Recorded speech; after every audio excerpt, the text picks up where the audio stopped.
ನೋಡಿ, ಮಂಡ್ಯದಲ್ಲಿ ಮದುವೆಗೆ ಹೆಣ್ಣು ಸಿಗ್ತಾ ಇಲ್ಲ, ಹಾಗಾಗಿ ದೇವರೇ ನಮಗೆ ಹೆಣ್ಣು ಕರುಣಿಸು ಅಂತ ಹೇಳಿ ಯುವಕರು ಪಾದಯಾತ್ರೆ ಮಾಡೋದಕ್ಕೆ ಮುಂದಾಗಿದ್ದಾರೆ.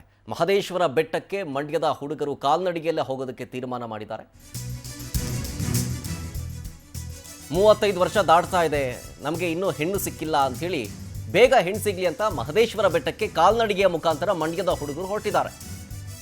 ಅವ್ವೇರಹಳ್ಳಿ ಗ್ರಾಮದ 80 ಯುವಕರಿಗೆ ಹೆಣ್ಣು ಸಿಗ್ತಾ ಇಲ್ಲ, ಹಾಗಾಗಿ ಮದುವೆಗಾಗಿ ಮಾದಪ್ಪನ ಮೊರೆ ಹೋಗ್ತಾ ಇದ್ದಾರೆ ಯುವಕರು.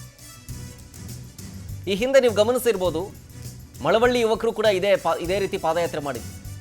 3 ಡೇಸ್ ಕಾಲ್ನಡಿಗೆಯಲ್ಲೇ ಗ್ರಾಮಸ್ಥರು ಹೋಗ್ತಾರೆ. ಪಾದಯಾತ್ರೆ ಮಾಡಿದ್ರೆ ಹೆಣ್ಣು ಸಿಗುತ್ತೆ ಅನ್ನೋ ನಂಬಿಕೆ ಇದೆ. ಸೊ ಆ ನಂಬಿಕೆ ಮೇರೆಗೆ ಈಗ ಮಂಡ್ಯದ ಹೈಕ್ಳು ಪಾದಯಾತ್ರೆ ಮಾಡೋದಕ್ಕೂ ಮುಂದಾಗ್ತಾ ಇದ್ದಾರೆ. ವಿಶೇಷ ಪೂಜೆಯೊಂದಿಗೆ ಪಾದಯಾತ್ರೆಯನ್ನು ಶುರು ಮಾಡಿರೋದು ಇದು.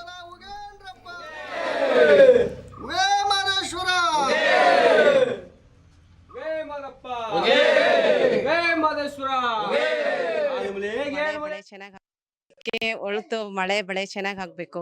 ಊರು ಎಲ್ಲ ಯುವಕರುಗಳು ಎಲ್ಲ ಇದ್ ಮಾಡ್ಕೊಂಡಿದ್ದಾರೆ, ಅವ್ರಿಗೆಲ್ಲ ಒಳ್ಳೇದಾಗ್ಲಿ. ಎಲ್ಲಾರ್ಗು ಸಪೋರ್ಟಿಂಗ್ ನಾವು ಆಗಿ ಹೋಗ್ತಾ ಇದೀವಿ ಅಷ್ಟೇ.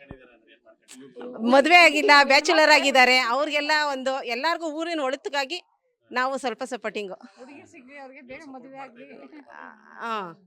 ನಾವು ಊರಿಗೆ ಒಳ್ಳೇದಾಗ್ಲಿ, ಮಾದಪ್ಪಂಗ್ ಮಾಡಿ ಒಳ್ಳೇದು ಎಲ್ಲಾರ್ಗು ಆಗಿದೆ, ನಮಗೂ ಆಗ್ಲಿ, ಆ ಥರನೇ ಎಲ್ಲ ಕೇಳ್ಕೊತೀವಿ. ಒಳ್ಳೇದಕ್ಕೆ ಒಳ್ತು ಮಳೆ ಬೆಳೆ ಚೆನ್ನಾಗಿ ಆಗ್ಬೇಕು.